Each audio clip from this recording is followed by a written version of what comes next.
لیکن نہیں، یہ نہیں فرمایا کہ میں تمہارے اندر اپنے بات قرآن کے ساتھ ابو بکر چھوڑ رہا ہوں، عمر چھوڑ رہا ہوں، عثمان چھوڑ رہا ہوں، علی چھوڑ، فرمایا میں اہل بیت چھوڑ رہا ہوں۔ کیوں؟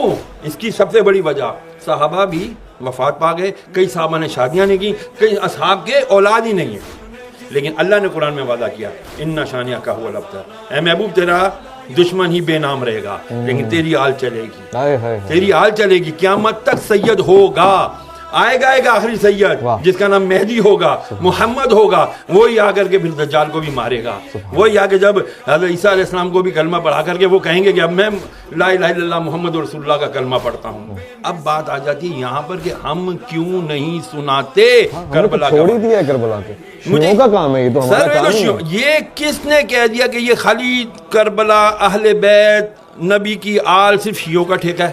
سوری ٹو سے اگر میرے الفاظ سکتے ہیں یار، نبی علیہ السلام نے فرمایا قرآن کی نص ثابت ہے، نص اس کو کہتے ہیں جس پہ قرآن سے دلیل آئی ہو، تو قرآن کی آیت مباہلہ نہیں ہے، آیت تطہیر نہیں ہے، میں تم سے کچھ نہیں مانگتا، نبی فرما رہے ہیں اللہ کی، میں کوئی کچھ نہیں سوال کرتا تم سے، الا المودۃ القربا، میرے اقربا کی، میرے اہل بیت کی، ان کی مودت رکھو، اور مودت محبت سے بہت عالی مقام ہے، اس کے اندر اگر ہم جائیں گے نا، لیکن جب تک وہ کرائیٹیریا نہیں بنے گا اس وقت تک بچیں گے نہیں۔ کون سا ٹولہ شروع ہو گیا جی، ذرا سا ذکر اہل بیت کیا، ذکر علی کیا، انہوں نے کہا تفضیلی ہے تو رافضی ہے، اب اس کا کیا کریں، یہ بھی تو مسئلہ ہے۔ میں نے آپ سے عرض کیا نا، ہمیں دوبارہ ریویو کرنا پڑے گا۔ میں تمام علماء اہل سنت سے ہاتھ جوڑ کر، میں حقیر فقیر آدمی طالب علم ہوں، میری کوئی اوقات نہیں ہے، صرف ہاتھ جوڑ کر جید علماء سے، بڑے علماء کرام سے عرض کروں گا، خدا کے لیے ایک تو ہم اپنا ایگو، انا کا خول توڑیں، گردن میں جو سریے ہیں ان کو ہاتھ جوڑ کر عاجزانہ آپ کی جوتیاں پکڑ کر عرض کرتا ہوں، خدا کے لیے بیٹھیں۔ ہماری آج آنے والی نوجوان نسل کو نہیں پتا کہ بھائی مولا علی کون ہے، مولا حسین کون ہے، حضرت امام حسن کون ہیں، نہیں پتا رسول کی اہل بیت کون ہیں، ان کو نہیں پتا۔ اگر ان کو پتہ کرنا ہوتا ہے تو وہ اٹھاتے ہیں اور کس کے بیانات سنتے ہیں؟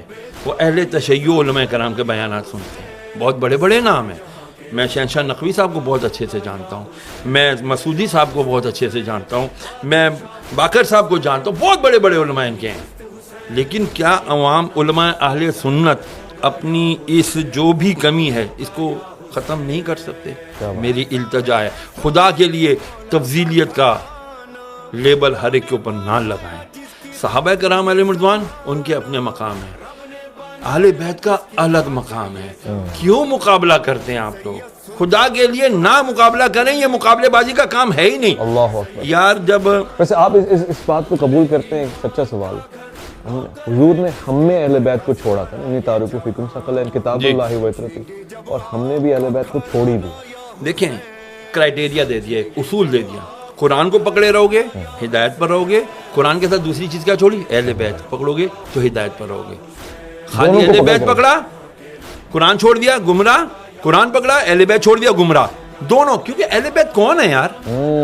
کربلا اگر نہ برپا ہوتا، میں بہت بڑی بات عرض کرنے لگا ہوں، اگر کربلا کا واقعہ نہ ہوتا تو خدا کی قسم حق اور باطل کا پتہ ہی نہیں چلنا تھا۔ اللہ اکبر۔ پھر تو وہی ہوتا جس کی لاٹھی اس کی بھینس۔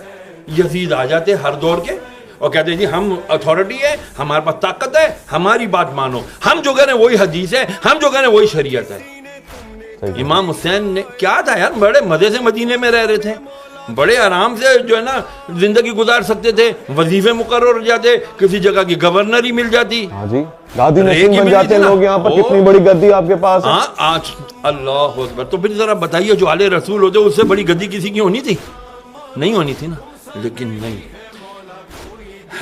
کہتے ہیں نا جن کو دھوکے سے کوفے بلایا گیا، جنہیں بیٹھے بٹھائے ستایا گیا، جن کی گردن پہ خنجر چلایا گیا، اس حسین ابن حیدر پہ لاکھوں سلام۔ آج اس حسین نے اگر قربانی نہ دی ہوتی 61 ہجری میں، خدا کی قسم اسلام کا نام لیوا کوئی نہ ہونا تھا، پھر یزید اور صرف یزید ہوتا۔ میں کسی چینل پر گیا تھا، معذرت کے ساتھ ایک عرض کر دوں، میرا میڈیا کہتے ہیں آزاد ہے، کوئی آزاد نہیں ہے۔ مجھے کہا گیا یزید کا نام نہیں لینا،